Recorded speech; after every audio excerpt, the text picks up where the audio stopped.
तो मूवी के स्टार्ट में हम एक आदमी को देखते हैं जिसका नाम होपर होता है। वो अपनी असिस्टेंट से कहता है कि मुझे जंगल में जाना है किसी रिसर्च के लिए, अगर मुझे तुम्हारी जरूरत पड़ी तो मैं तुम्हें बुला लूंगा। होपर के साथ उसका डॉग भी होता है और अब वो जंगल के लिए निकल पड़ते हैं। होपर एक आर्कियोलॉजिस्ट था। वो जंगल में आगे की तरफ बढ़ रहा होता है तो उसका डॉग एकदम से भौंकने लग जाता है। वो उस तरफ जाता है तो उसे एक केव दिखाई देती है जो कि काफी मिस्टीरियस थी। उसके अंदर कोई इंसान खड़ा हुआ था। वो कोई काउबॉय लग रहा था। वो बिल्कुल भी मूवमेंट नहीं कर रहा था। इसी जंगल में होपर को एक वैन दिखाई देती है जो कि उसके पेरेंट्स की थी, यानी उसके पेरेंट्स भी कभी यहाँ पर आए और उसके बाद खो गए। उसको अपने पेरेंट्स की वैन में से कई चीजें मिलती हैं, यानी कि कुछ फोटोग्राफ्स और कई चीजें जो कि उसके पेरेंट्स के यूज में थी। वहाँ से वो सीधा घर आ जाता है। वो सीधा अपनी असिस्टेंट के पास जाता है। उसका भाई भी उसके साथ होता है। तो होपर अपनी असिस्टेंट से कहता है कि मैंने तुमसे कहा था कि मैं तुम्हारी इस मामले में मदद लूंगा, लेकिन मेरे ख्याल में वो जंगल काफी ज्यादा अजीब है। वहाँ पर अजीबोगरीब केव्स हैं जिसमें मुझे एक मिस्टीरियस सा आदमी भी दिखाई दिया है। तो बेहतर होगा कि मैं अकेला वहाँ पर जाऊँ और पहले खुद सारी चीजों को देखूँ, और अगर मुझे तुम लोगों की मदद की जरूरत होगी तो मैं तुम्हें बुला लूंगा। तो उसके असिस्टेंट कहती है कि ठीक है, लेकिन आप अपना ख्याल रखिएगा, मैंने भी सुना है कि वो जंगल काफी अजीब है। फिर हम देखते हैं कि होपर दोबारा से उस फॉरेस्ट में पहुंच जाता है और अब रात हो चुकी थी। होपर अपनी टॉर्च ऑन किए उस केव की तरफ दोबारा जाता है तो वो देखता है कि वो काउबॉय अभी भी वहीं पर खड़ा हुआ है, बिल्कुल उसी पोजीशन में। ना वो मूव कर रहा है और ना ही कहीं जा रहा है। तो होपर कहता है कि कुछ भी हो, मैं आज इस बात का पता लगा के रहूंगा कि केव के दूसरी तरफ क्या है और कौन सी ऐसी चीज है जिसे आदमी देखकर यहीं रुक गया। लेकिन उससे पहले वो अपनी सेफ्टी के लिए दूसरी तरफ रस्सियां बांध देता है कि अगर कोई मसला हो जाए तो मैं इनको पकड़ के यहाँ से भाग सकूं। और फिर उसके बाद वो अपनी टॉर्च लिए और अपना बैग पहने केव के अंदर जाने लगता है। वो जैसे ही केव के अंदर एंटर होता है तो उसे लगता है जैसे कोई इनविजिबल वॉल है वहाँ पर। वो उसे हाथ लगाता हुआ उसे क्रॉस कर जाता है और जैसे ही वो उसे क्रॉस करता है तो देखता है कि उसके सामने खड़ा आदमी यानी वो काउबॉय भी चलने लगता है, मूव करने लगता है। ये देखकर होपर को काफी हैरानी होती है, लेकिन अभी भी उसे क्यूरियोसिटी हो रही थी कि आगे क्या है आखिर। इस बात को 2 दिन गुजर जाते हैं और होपर अपने घर नहीं आया होता। तो उसके असिस्टेंट उसके घर में काफी परेशान हो रही होती है। जो लड़का उसके साथ था वो उसका भाई होता है। तो वो अपनी बहन से कहता है कि तुम परेशान न हो, हम प्रोफेसर होपर की दोस्त को कॉल करते हैं और उनकी गाड़ी में उस जंगल में जाते हैं, सब कुछ ठीक हो जाएगा, प्रोफेसर मिल जाएंगे। उसके बाद वो प्रोफेसर होपर की दोस्त को कॉल करते हैं तो उस लड़की की छोटी बहन और उसका क्लासमेट भी उनके साथ चल पड़ते हैं। अब वो सब मिलकर अपनी गाड़ी में उस जंगल की तरफ जा रहे होते हैं। यानी इस गाड़ी में 5 लोग थे, प्रोफेसर होपर के असिस्टेंट, उनका भाई, प्रोफेसर होपर की दोस्त, उनकी छोटी बहन और उसका क्लासमेट। इन्होंने किसी को नहीं बताया होता कि हम कहाँ जा रहे हैं। और फाइनली कुछ टाइम में ये लोग उस जंगल में पहुँच जाते हैं। वहाँ जाकर देखते हैं कि प्रोफेसर होपर की गाड़ी वहीं पर है और साथ ही साथ वहाँ पर एक वैन भी खड़ी हुई है। उस वैन में उन्हें कुछ पुराने फोटोग्राफ्स मिलते हैं और उन्हें पता चलता है कि प्रोफेसर होपर यहाँ पर अपने पेरेंट्स की तलाश में आए थे। वो आगे बढ़ते हैं और सारे अलग अलग डायरेक्शन उस जंगल को एक्सप्लोर करने लगते हैं। लेकिन तभी सारे एक जगह पर इकट्ठे होते हैं जो कि वही केव थी और उन्हें वो रस्सी नजर आती है जो कि प्रोफेसर होपर ने लगाई थी। कई दिन गुजरने की वजह से वो रस्सी अब कमजोर हो चुकी थी। वो पांचों उस केव के अंदर देखते हैं तो वहाँ खाई होती है। तो वो उस छोटी बच्चे के क्लासमेट से कहते हैं कि आप बाहर ही रुको, आप अपने पास वॉकी टॉकी रखो और हम चारों अंदर जाते हैं, अगर कोई मसला हो तो हम आपको बता देंगे और आप भी कांटेक्ट में रहना। और इसके बाद वो चारों खुद को रस्सी से बांधकर उस खाई में जाने लगते हैं। अभी वो लोग ज्यादा नीचे नहीं गए होते कि उन्हें भी वही इनविजिबल वॉल दिखाई देती है, यानी वो उसको फील करते हैं। अंदर केव में हम प्रोफेसर होपर को देखते हैं जो कि ये बात नोटिस करते हैं कि केव के बाहर लाइट ब्लिंक कर रही है। तो हमें ये बात यहाँ पर पता चलती है कि जो कोई केव के अंदर होता है उसके मुताबिक टाइम सही चल रहा होता है, लेकिन जो केव के बाहर होता है उसके मुताबिक केव के अंदर का टाइम काफी ज्यादा स्लो होता है। और इसी तरह जो केव के अंदर होता है उसके मुकाबले में बाहर का टाइम काफी ज्यादा तेज होता है। इसीलिए तो अंदर प्रोफेसर को दिन और रात के गुजरने का टाइम ऐसे लग रहा था जैसे कोई चीज ब्लिंक कर रही हो, और जब प्रोफेसर बाहर थे तो उन्हें लग रहा था कि वो काउबॉय रुका हुआ है जबकि वो अंदर चल रहा था। आप लोग हैरान हो रहे होंगे कि ऐसा क्यों हो रहा है और इस केव में आखिर ऐसा क्या है जो केव के अंदर का टाइम गुजरता ही नहीं है। तो इसकी वजह है वही फाउंटेन ऑफ यूथ, यानी वही जवान कर देने वाला कुआं। दूसरी तरफ हम उन चारों को देखते हैं जो कि केव में आगे बढ़ रहे होते हैं। तभी वॉकी टॉकी पर उन्हें कोई डिस्टॉर्शन सुनाई देती है जो कि उसी क्लासमेट की थी और वो कह रहा होता है कि मुझे आपकी हेल्प चाहिए केव से बाहर। और जैसे ही लोग उस तरफ जाते हैं तो देखते हैं कि उस छोटी बच्ची का क्लासमेट वहाँ पर मरा पड़ा है। उस बेचारे बच्चे की डेड बॉडी थी वहाँ पर। ये लोग हैरान हो रहे थे कि हम अभी अभी तो केव के अंदर आए तो ये बेचारा कैसे मर गया। तो फिर उन्हें भी ये राज पता चलता है कि हम तो बेशक अभी केव के अंदर आए, लेकिन बाहर काफी ज्यादा टाइम गुजर चुका था। मैक्सिमम 3 से 4 दिन हो चुके थे उन्हें केव में आए हुए। तो वो बेचारा बच्चा बाहर इनका वेट करता रहा और जब उसने केव के अंदर आने की कोशिश की तो वो गिर गया और वहाँ कुछ लोग उसे मार गए।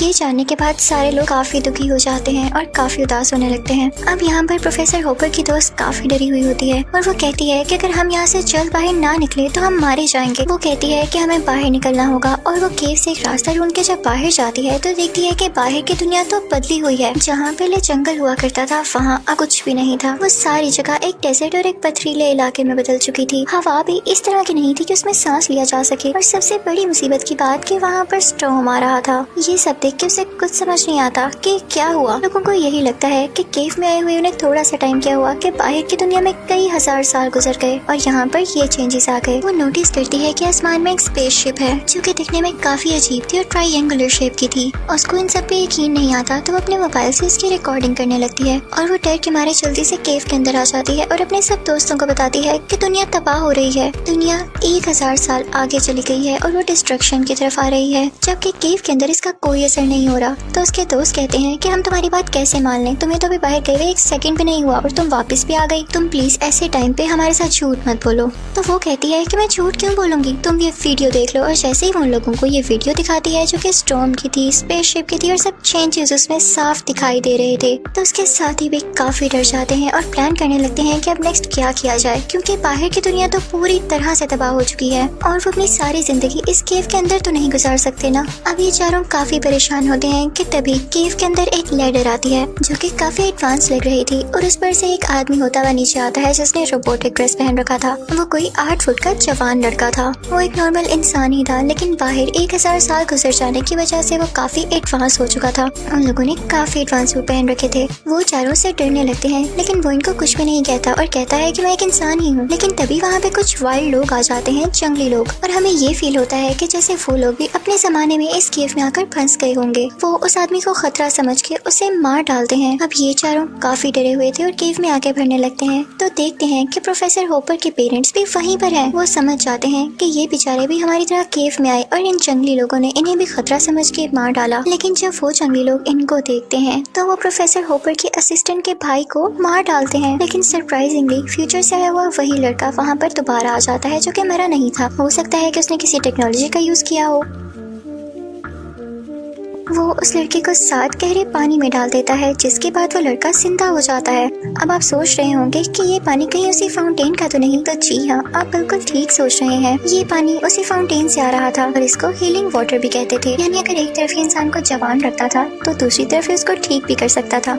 लेकिन वो जंगली लोग आकर दोबारा से उस फ्यूचर से आए इंसान का मास्क उतार देते हैं, जिसकी वजह से उसे सांस लेने में काफी मसला होता है और वो मरने लगता है। लेकिन मरने से पहले वो अपने एडवांस सूट से एक रे निकालता है, जिससे कुछ न्यूज चलने लगती है। मैंने आपको बताया था ना कि ये सब लोग अपने पेरेंट्स को बिना बताए आए थे और जब से केव में आए थे उसके कई साल बाद तक इनके पेरेंट्स इनका इंतजार करते रहे और बस यही न्यूज वो फ्यूचर से आया हुआ इंसान इनको दिखा रहा था कि उनके पेरेंट्स कितने वरीड थे, जिसे देख के इन सब बच्चों को काफी दुख होता है। साथ ही साथ एक और न्यूज आती है कि दुनिया पूरी तरह से तबाह हो चुकी है और फ्यूचर के लोगों ने एक स्पेसशिप बनाया है। ये वही स्पेसशिप था जो कि उस लड़की ने बाहर आसमान में देखा, ट्रायंगुलर शेप स्पेसशिप। उन्हें ये बताया जाता है कि ये स्पेसशिप इसलिए बनाई गई है ताकि जितने भी इंसान बच गए हैं उनको लेकर मार्स पर जाया जा सके और मार्स पर भी काफी रिसर्च हो गई है कि वो रहने के काबिल है जगह। प्रोफेसर होपर के असिस्टेंट के भाई को कुछ तजस्सुस होने लगता है, उसे सस्पेंस होने लगता है तो वो आगे बढ़ता है। वो देखता है कि प्रोफेसर होपर भी वहीं पर गिरे हुए हैं और उनके बिल्कुल आगे ही एक और इनविजिबल वॉल है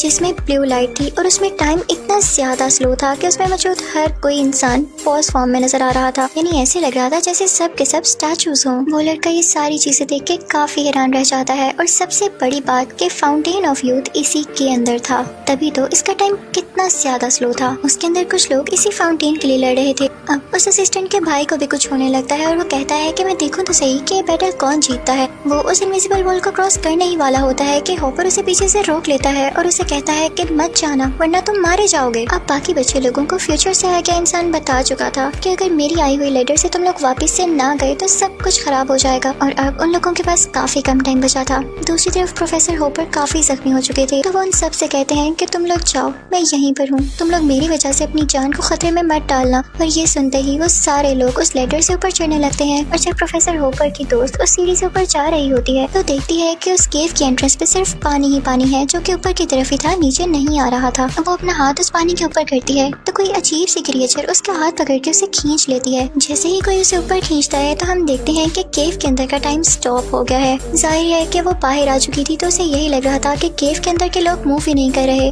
वो बिल्कुल चेंज हो जाती है, उसके मुंह पर वो क्रिएचर मास्क लगा देती है और उसका ड्रेस भी काफी एडवांस हो चुका था। वो प्लान करती है कि मैं केव के अंदर जाके अपने साथियों को भी बचाऊंगी। वो अंदर जाती है और कुछ रस्सियों की मदद से अपने सारे साथियों को ऊपर ले आती है। वो जंगली लोग भी इनको ऐसा करते हुए देख रहे होते हैं और उन्हें कुछ समझ नहीं आ रहा होता क्योंकि वो पागल हो चुके होते हैं। ये लोग उन जंगली लोगों को तो अपने साथ नहीं लेते, लेकिन वहाँ पर मरे हुए सारे लोगों को अपने साथ ले आते हैं और उस ट्रायंगुलर स्पेसशिप में बैठ जाते हैं। और मजे की बात ये थी कि स्पेसशिप में वो हीलिंग वाटर भी था, यानी उस फाउंटेन ऑफ यूथ का कुछ पानी जो कि इन्होंने एक टैंक में फिल कर लिया था और इसको यूज करके सारे मरे हुए लोग जिंदा हो रहे थे। और अब ये लोग जाने वाले थे मार्स की तरफ। अब यही इनकी एक छोटी सी दुनिया बची थी। बाद में ये सब लोग डिसाइड करते हैं कि हम केव में दोबारा जाएंगे और जितने भी लोग बचे हैं उन्हें भी मार्स में ले आएंगे, क्योंकि अब इनका दुनिया के साथ कोई लिंक नहीं रहा था, क्योंकि दुनिया हो चुकी थी अब तबाह और अगली आने वाली जिंदगी इनकी मार्स पर ही गुजरने वाली थी। और यहीं पर इस अजीब सी मूवी का एंड हो जाता है।